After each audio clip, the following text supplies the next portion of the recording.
Welcome back. Now, for many young people in Busia, living with HIV is no longer a hidden struggle. Instead, it is a journey of courage, acceptance, and hope. This is because learners have learned to face the challenge with strength and honesty, supported by caring teachers. As KTN's Agutu Rosa now reports, their stories, along with those of teachers who have turned their own experiences with HIV into lessons of empowerment, show how schools are becoming safe spaces in the fight against the triple threat. Busia, a vibrant border town with a feel of both rural and urban life.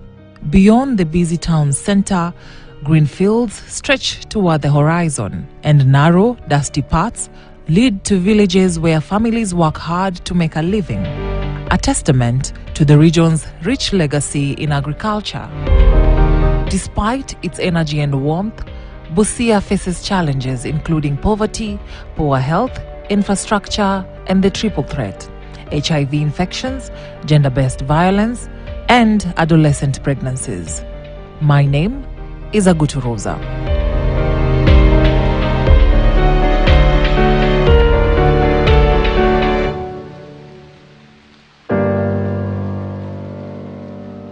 They're always excited. When you're a teacher of early childhood development, your worry is usually about language development and the discipline and safety of your learners. Nothing prepares you when a child who is active becomes quiet and weak because of HIV. Good morning, class. Lucio Senior is an early childhood development teacher, and some of her pupils are HIV positive. I've handled children that are coming from different families, and you'll find that that child is at times sick, not active, times a poor feeder, and you fail to understand what's happening with the child. And at times when you call a parent to ask about the child, most of them are not ready to open up. Some of our pupils take the ARVs at home, still not aware why they are taking the drugs. But health deteriorates for those who don't. If the only thing we do most time is just to show them love, they take care of them, and we encourage parents, because most of the parents are teenagers or they are young mothers who do not even understand about the HIV. From Teacher Lucy's school, we headed to a different school in Teso South.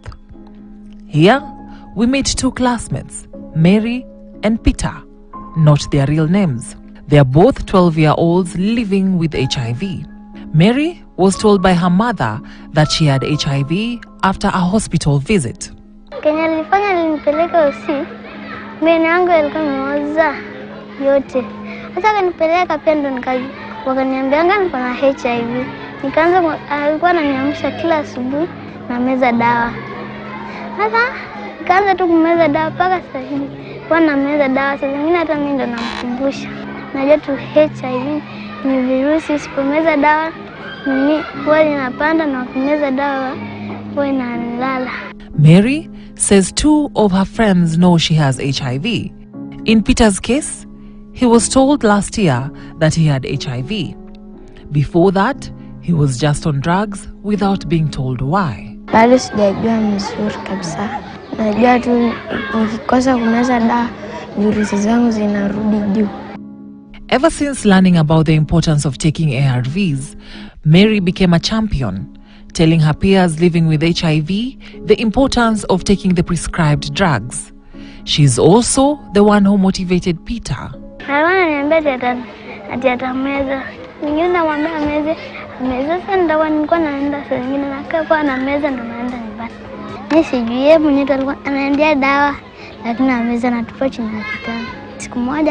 Tukaenda Busia akapata virusi yote imelala, na sasa akanipea zawadi. We meet Mary and Peter's parents. Mary's father says that two of his children are HIV positive, Mary and Mary's older sister. Watu walianza kumeza dawa 2016. Tulianza kumaintain sababu alikuwa bado angali mjinga. Tulianza kumaintain hiyo katika njia huo. Hakusema hii unaitumia sio kusema tu unakufa. Hii dawa ya kukinga mwili wako. Akisonga anasonga na maneno. Akisonga hata saizi tukiishi na hata labda amewaambia sisi hata tujui mambo ya kukumbusha ya dawa. Mwenyewe anajua. Na hata pale hospitalini kule Likoli akifika huko yeye huwa tena anasaidia kufundisha watoto wengine. Peter's father has 2 wives and 8 children. His second last, Peter, is the only one with HIV. Peter's father discovered he had HIV around 15 years ago. Peter started taking ARVs 6 years ago before stopping. Peter said the drugs were overwhelming. Nikaona dalili yake sio sawa. Nikaanza kufuatilia. Nikamuita kila jioni, ninamuita kumpa advice. Umeona hili miti? Hili miti ukikula ndio maisha yako. Usije kuwa naibu ama rafiki au kuona ati pengine unameza hili miti hakuja kuchekelea. Hapana. We meet 21-year-old Beatrice, also not her real name. She's accompanied by her mother. Beatrice is a Form 4 candidate. Just like Mary and Peter, she was born with HIV and took drugs for years without being told the cause. Siku anajuanga, alikuwa ananidanganya mwanzo. Kwa ananiambia mara kimuuliza hivi anapiga kona, anapita tu around the bush. Hakuwa ananiambia kweli. Lakini vile nilifika grade 4, nikamuinsist kabisa. Kamwambia lakini hakunielezea in details. Over the years, Beatrice learned to accept her HIV status. At school, some of her peers are also living with HIV. Kuna mabeshte shuleni wako kama tuko watatu.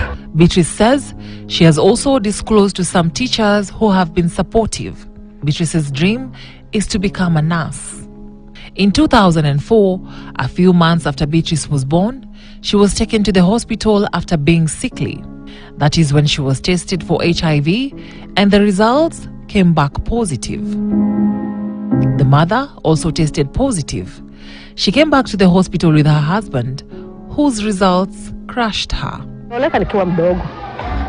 Umeoleka ukiwa mdogo, hujafanya vitu alafu umepatikana, utasikia uchungu. Hata karibu nilikuwa naacha boma kutoka. Ile uchungu tu kawaida lazima ikue. Sasa ilifika wakati yenye tuliongea na hiyo hasira. So unajua kwa boma lazima mtakuwa na hasira. Utalaumu huyu. The following year in 2005, Beatrice's father died in a road accident. The whole family had to move from Kisumu to Teso. In Teso, they lived in a homestead with other relatives. When Beatrice was 12 years old, her mother finally explained her HIV status to her. She was also open about it to the rest of her relatives. Hawa watoto wengine wa mashemeji zangu, kuna siku walikuwa wanacheza. Wanamwambia, kwenda huko, wewe utatuambukiza ukimwi. Hiyo kitu ndiyo ilimuuma kabisa. Ndio akakuja, kwani mimi niko na ukimwi nikicheza na watu itawaambukiza? Ikakuja kamzuia, sasa hakuwa anaenda kucheza na wale. Sasa kwa ile harakati kumwambia pole akakuja akazoea. In Busia, some teachers have made it their responsibility to educate their learners about HIV. Pamela Pekol and Francisca Atieno are teachers living with HIV. They have been open about their HIV status and have been speaking about its prevention and management during their lessons. In one of her classes, Pamela Pekol, a teacher, talks about Operation 000, known as OTZ. This is a program of comprehensive HIV treatment to achieve 3 zeros: 0 missed appointments, 0 missed drugs or medications, and 0 viral load. Viral load is the amount of a specific drug in a person's blood. Inamaanisha unalalisha hiyo virusi usiweze kuambukiza mtu mwingine. Teacher Pamela says she has also empowered other teachers to make the environment conducive for learners who are HIV positive. This is especially when they need permission to go and get their dosage refill. Most of the learners. Teacher Francisca Atieno, who was not shy about sharing her HIV status from the beginning, says she shared with her then head teacher, who took the opportunity to tell other teachers without her consent. I think she tried to backbite me with the other staff members. That's when she now came and made it a bulletin in the staff room that Madam Francisca is positive. Be careful, let her not get into your marriages. She may decide to kill us all. Teacher Pamela has also made it her responsibility to ensure fellow teachers who are HIV positive feel safe, and students who are HIV positive can feel safe with her. When living with HIV, you are a normal person. Sawa? Yes. Don't keep to yourself and be lonely that you will die soon. Nobody dies. Nobody? Yes. And why are you not dying? The time God wrote for you to die has not come. But HIV will only kill you when you are reckless with your life. What do I mean reckless? Kama when msichana, you have this boyfriend of township, of Angorom, of Jami. Kama when mvulana ukuna msichana, Amoni, Mundeka, Luanya. That is living recklessly. Are we together? Yes. Then if you have already tested, you have to take the drug as you agreed with the doctor. Ann Okaro, the national chair of the Kenya Network of HIV-positive teachers, Kenepote, says the biggest challenge is self-stigma. If the teachers cannot accept themselves, even supporting the learners becomes different. So in Busia County, we have 513 teachers living with HIV. Matayos is leading with 120 positive teachers. To me, that is quite alarming.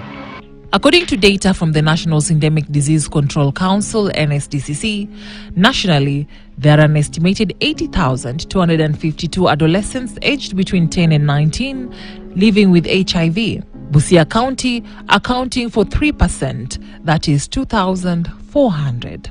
As of 2024, Busia County had an estimated 886 new HIV infections, with adolescent new HIV infections accounting for 15% of the total new HIV infections.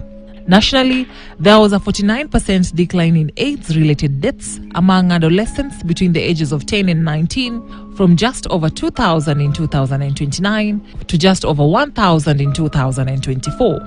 Nationally, new HIV infections among adolescents have declined by 55%, from 6,166 in 2019 to 2,799 in 2024, translating to 54 new HIV infections every week. We have established and operationalized a sexual and gender violence policy. Number two, we have established and operationalized a children's care policy, and we did a paradigm shift from children's protection to children's care. I have asked the ministry, and we agreed with the CS Education, that we should now start tracking the return to school policy to find out how many of the children who dropped out because of pregnancy have come back. Number two, how many of those children's cases are being prosecuted? In Busia, the fight against the triple threat continues, one classroom, one family, and one conversation at a time. And behind every statistic is a child, a parent, or a teacher choosing courage over fear and hope over stigma.